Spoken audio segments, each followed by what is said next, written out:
আমি যেটা গতকালকে যেখান থেকে শেষ করেছিলাম সেখান থেকে শুরু করছি কুম্ভ মেলাতে বাবার সঙ্গে। এবং বাবার যে সেবা, বিভিন্নভাবে সেবা, মানে বাবা আহ, মানে দরিদ্রদের সেবা করতেন, মানে যারা অসহায়, যাদের করলেন তাদের সেবা একটা ফেজ হলো। এবার সাধু সেবা, সাধু সেবাটাও আমাদের প্রত্যেক দিনেই সাধু সেবা তো ছিল। মানে আমরা থাকতাম, আর কোনো না কোনো সাধু আসতোই। এবং কখনো মানে আমাদের ম্যাক্সিমাম সময় তিনজন তিনজন করে সাধু আমি দেখেছি। আচ্ছা, এইবার ধন্ডী স্বামী যারা এসেছিলেন তারা বাবার সঙ্গে দেখা করতে এসেছেন। বাবার তখন খুব ইচ্ছে হলো যে এনাদের সঙ্গে এনাদেরকে আমি সেবা দেবো। তো আমরা ওনাদের আশ্রমে গিয়ে বাবা বললেন তোমরা ওনাদেরকে আহ, বলে এসে যাও যে বাবা আপনাদেরকে সেবা দিতে চাইছেন, আপনারা কৃপা করে আসেন, আমন্ত্রণ জানিয়ে এসো। তো আমরা গেলাম ওখানে। তো দণ্ডী স্বামীদের সেবার কথা বললাম, তো ওরা বললো যে আচ্ছা বাবা বলেছেন। আর বাবাকে দেখেই ওনারা বলেছেন ইনি হচ্ছেন বিভূতি।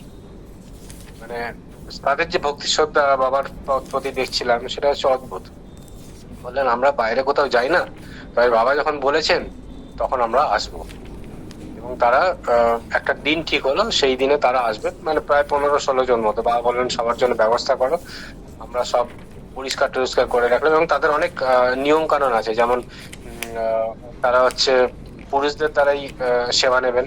আচ্ছা, সেখানে তারপরে ব্রাহ্মণদের দ্বারা সেবা নিলে আরো ভালো। আর মানে ভেতরের দিকে কেউ থাকবে না, আর তাদের সেবার সময় তাদের সংকল্প করে তারা সেবা নিতে শুরু করবে। এরকম অনেকগুলো বলে ওরা আমাকে বলে দিয়েছেন যে আমাদের এইরকম জিনিস আছে, আপনারা একটু এর ব্যবস্থা করবেন। তো আমরা বললাম ঠিক আছে, আমরা এসে আহ, তার ব্যবস্থা হলো সব। এবং সেই দিন খুব টেনশন লাগছিল যে এতজন সাধু আসবেন, যদি কোনো ভুল ত্রুটি হয়ে যায় তো খুব হবে। উম, তো বাবাও সকাল থেকে করে আছেন যে ওনারা আসবেন। তো ওনারা সবাই এলেন। আসার পরে আম, আমাদের যে ঘরটাতে সেবার ব্যবস্থা করা হয়েছিল, যেখানে আমরা মেক করেছিলাম যে তাঁবুটা, যেটা সেই তাঁবুর মধ্যে আমরা সমস্ত আসন টাসন পেতে বাবার জন্য সবার ব্যবস্থা করা হলো। এবং ওদের যে হেড ছিলেন তারা একটা সাইডে বসবেন, আর বাকি যারা আছেন তারা একটা সাইডে বসবেন, এরকম হলো। এবার তাদের সংকল্প করানোর জন্য তাদের সংকল্প করবে, তারপরে তারা সেবা নেবেন আর কি। আর প্রথমে মানে তারা ঢোকার পরেই আমরা তাদের চরণ ধোয়ালাম, মানে সবার চরণ ধোয়ানো হলো। ধোয়ানোর পরে তারপর তাদেরকে আসনে বসানো হলো, বসিয়ে তারপর সেবার ব্যবস্থা করা হলো। আর বাবা এসে মাঝে প্রণাম করে গেলেন ওদেরকে। আর তারপর হচ্ছে সেবার যখন ব্যবস্থা হলো, সেবা করানো হচ্ছে, সংকল্প নেওয়ার জন্য দেখলাম তিনজন সাধু এলেন। আচ্ছা, এইবার মানে বাবার কিরকম লীলা, আর ওই জায়গায় কি লীলা হচ্ছিল আমরা ঠিক বুঝতে পারছিলাম না। ঠিক ওই সময় তিনজন শুভ্র বসন, এরা তো সমস্ত গেরুয়া বসনের সাধু, তিনজন শুভ্র বসন পরিহিত সাধু এসে ঢুকলেন ওইখানে। তাদেরকে কিন্তু আমরা এই জানাইনি, কিন্তু বাবার আশ্রমে তো সবার জন্যই আমন্ত্রণ, খোলা আছে রাস্তা। তো ওরা সোজা এসে ঢুকে বললেন, মানে কাউকে কিছু বলতে হলো না। ওরা মানে মনে হলো যেন ওরা জানেন ওখানে সেবার ব্যবস্থা করা আছে। ওনারা সোজা এসে সেবার ব্যবস্থা করেন। আমরা একটু কনফিউজ যে এনারা কোথা থেকে আসছেন, এনাদের তো আমার ডাকা হয়নি। আচ্ছা, এদেরকে কিরকম ভাবে ব্যবস্থা করা হবে সেই জন্য আমাদের একটু চিন্তা ছিল। কিন্তু ওনারা ঢুকে সোজা আমাদের যেখানে পল্লী সমিতির ব্যবস্থা করা ছিল ওইখানে একটা কোণে বসলেন, বললেন আমাদেরও সেবা দাও। আচ্ছা, তো এরা তিনজন। এবার আমরা বললাম ঠিক আছে বাবা, আপনারা মানে ওদের জন্য দণ্ডী স্বামীদের জন্য যেরকম ব্যবস্থা ছিল ওনাদের জন্য সেই ব্যবস্থা করা হলো। এবার সংকল্প করানোর জন্য যে তিনজন এলেন, অদ্ভুত ঘটনা, যে তিনজন তিনজন করে। আমি বলছিলাম যে বাবা মানে ব্রহ্মা বিষ্ণু মহেশ্বরের কথা সবসময় বলতেন, বা তিনজন তিন মূর্তির, তিন মূর্তির এরকম মনে হলো। যারা মানে দণ্ডী স্বামীদের সংকল্প করালেন এবার জন্য, তারা আবার দণ্ডী স্বামীদের টিমে ছিল না, পরে এটা জানতে পারলেন। ওরা অন্য কোনো জায়গা থেকে এসেছিল, তারা কিন্তু সংকল্প করিয়ে তাদের সেবার ব্যবস্থা করলেন। তারা কোথা থেকে এসেছিল তা যায় না। মানে তিনটে গ্রুপ বেসিক্যালি করলো, একটা হচ্ছে দণ্ডী স্বামীদের গ্রুপ, একটা হচ্ছে সংকল্প করানোর জন্য তিনজন, আর আরেকজন হচ্ছে শুভ্র বাসন পরিহিত, মানে সাদা বাসনে তিনজন সন্ন্যাসী। এবং তাদের সবার সেবার ব্যবস্থা এখানে করা হয়। এবং একটা অদ্ভুত মানে দিব্য জিনিস ছিল। হ্যাঁ, সবাই গুরু সংকীর্তনে দিচ্ছিল, সেবা করলেন সমস্ত, এবং খুব পরিতৃপ্ত হয়ে সেবা করলেন। পিছের লোক দেখতে হবে। সেবা করার পরে তারা বললেন যে আমরা পরিতৃপ্ত, আমাদের মানে শান্তি হল। তো বুঝতে পারলাম যে সেবাটা খুব সুন্দর হয়েছে। তারপরে ওই সেবাটা ভিডিও হয়ে শেয়ার যাওয়ার হইব পরে, সব। এনারা আবার বাবার সঙ্গে দেখা করে বললেন যে আমরা ফেরত যাব। বাবা এইবার কিছু সন্ন্যাসী ছিলেন, 3জন সন্ন্যাসী, তাদেরকে বললেন যে ছেড়ে দিয়ে এসো, ছেড়ে দিয়ে গেল। এবং উনি তারপরে ছেড়ে দিয়ে এলেন আবার কয়েকজনকে। মানে এইরকম ঘটনা যে বাবা নিজে তাদেরকে নিয়ে আসছেন, ডেকে নিয়ে আসছেন, তাদের সেবা দিচ্ছেন, তারপর আবার ছাড়তে যাচ্ছেন। মানে কিরকম মানে সেবার একখানা যে আলটিমেট সেবা, মানে বাবার সেই ঘটনার কথা মনে পড়ে যে মানে এমন সেবা দেবেন যাতে মনে হবে যেন সমস্ত সমস্ত তার কাছ থেকে আসছে আর কি, এত ভালোবাসা। তো এটা হলো দণ্ডী স্বামীদের সেবার হলো। মানে আমরা ওই দিন খুব একখানা বড় শিক্ষা পেলাম যে কিরকম ভাবে সাধুদেরকে করতে হয়, সাধুদেরকে সেবা কেন করতে হয়, আর বাবার সামনে থেকে। তারপরে হচ্ছে যে ঘটনাটা মানে যেগুলো ঘটনাগুলো হলো, এবার বাবার যে প্রচুর ভক্ত, মানে এই 9 তারিখ 11 তারিখ থেকে শুরু করে, জানুয়ারির 11 তারিখ থেকে শুরু করে 26 তারিখ পর্যন্ত কন্টিনিউয়াসলি ভক্ত এসে গেছে। প্রত্যেক দিনই কেউ না কেউ আসছে, কেউ না কেউ যাচ্ছে। মানে এতজন, মানে মোটামুটি ধরুন 2000 লোক আমাদের ইয়েতে এসেছে, মানে এসেছে গেছে। এবং তাদের নির্দিষ্ট লক্ষ্য ছিল, মানে বাবার কাছে যারা এসেছেন, এইরকম এত ভিড়, ট্রেনে বাসে জায়গা নেই, প্রায় 100 কিলোমিটার লম্বা ট্রাফিক। কিন্তু বাবার কাছে যারা সংকল্প করে এসছে বাবার কাছে আসবো, বাবার আশ্রমে থাকবো, তারা কিন্তু সবাই নির্বিঘ্নে পৌঁছেছে। এবং একটা দুটো ঘটনা, অজস্র ঘটনা, অজস্র।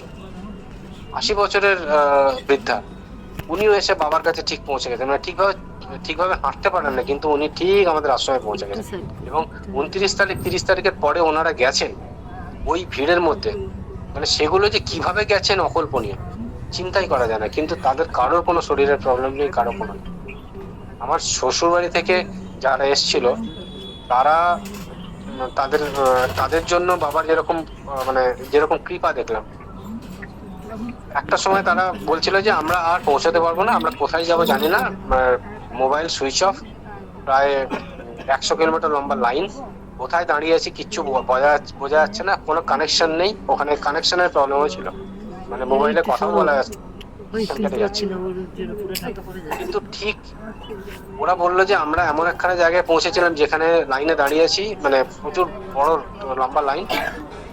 তো একজন বাইক নিয়ে যাচ্ছে, তাদেরকে জিজ্ঞেস করেছে যে আমাদের এইখানে যাব, কুম্ভতে যাবো, তো কিরকম কোন রাস্তা দিয়ে যাওয়া যাবে। পরে জানা গেল যে ওই যে ছেলেটা বাইক নিয়ে ওদেরকে রাস্তা দেখালো, সে হচ্ছে একজন মুসলমান। ও এদেরকে এমন একখানে জায়গায় নিয়ে এলো যেটা হচ্ছে আমাদের তাঁবু থেকে মাত্র 1 কিলোমিটার 1.5 কিলোমিটার দূরে। এবং ওরা যখন ওখান থেকে বেরিয়ে গঙ্গা স্নানের জন্য যাচ্ছে, মানে সেটা হচ্ছে রাত্রিবেলা, প্রায় 7:30 8টা। বলতে প্রথমে গঙ্গা স্নান করবো, তারপর অন্য জায়গায় যাবো, দেখে বাবার টেন্টের ওপর দিয়ে যাচ্ছে। এবং তারপরে রাত 11টার সময় তারা সব এলো, এবং তাদের জন্য সেবার ব্যবস্থা সব করে রাখা ছিল। তাদের সেবারও ব্যবস্থা কোনো অসুবিধা হলো না, থাকার ব্যবস্থার কোনো অসুবিধা হলো না, তারা পৌঁছলো নির্বিঘ্নে এবং তারা ফেরতও গেল নির্বিঘ্নে।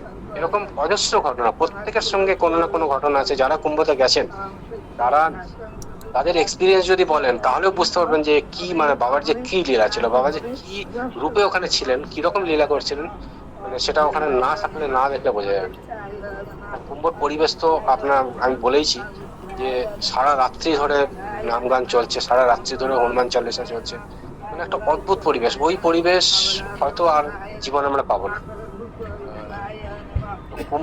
কুম্ভের যে এটা এবার 26 তারিখের লাস্ট দিন ছিল, যেটা শিবরাত্রির দিন ছিল। এবং শিবরাত্রির দিনে আমাদের খুব ইচ্ছে ছিল যে বাবা নিজে পুজো করেন। এবং শিবরাত্রির দিন আমাদের যে ভক্তরা ছিল, বাবা একদম পুরো বিধি মতো আমাদেরকে করেছেন। বাবা সেই দিন শিবরাত্রির দিন যে পুজোটা করেছিলেন, সেটা মানে অকল্পনীয়। আমরা একটা অন্য জগতে ছিলাম। আমরা পুরো মানে সব ভক্ত যারা ছিল তারা সব উপবাসে ছিলেন, এবং বাবা সেই পুজোটা করলেন। বাবা অতক্ষণ উপবাস থেকে যে পুজোটা করলেন, ওই বয়সে ওই রকম শরীরের অবস্থা নিয়ে চিন্তাই করা যায়।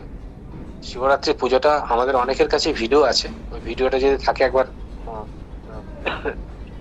দেখে নেবেন যে বাবার ওইটাই অ্যাকচুয়াল মানে বিধিমতো বাবার মনে হয় লাস্ট পুজো, যেটা তারপরে আর বাবা ওরকম পুজো আমার করতে গেলে, কারণ তারপরে টাইম ছিল না।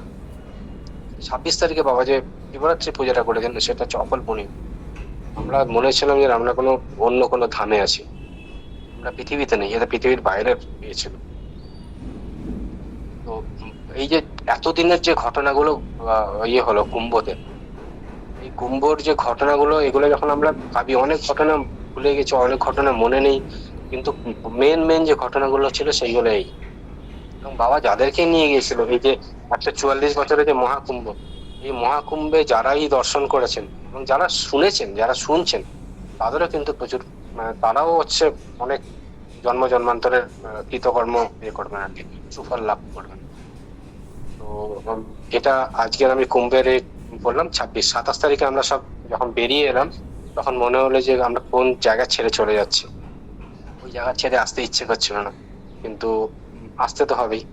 তারপরের দিন বাবাকে আমরা মানে বেনারসের আশ্রমে ছেড়ে দিয়ে আমাদের গন্তব্যস্থলের দিকে রওনা দিলাম।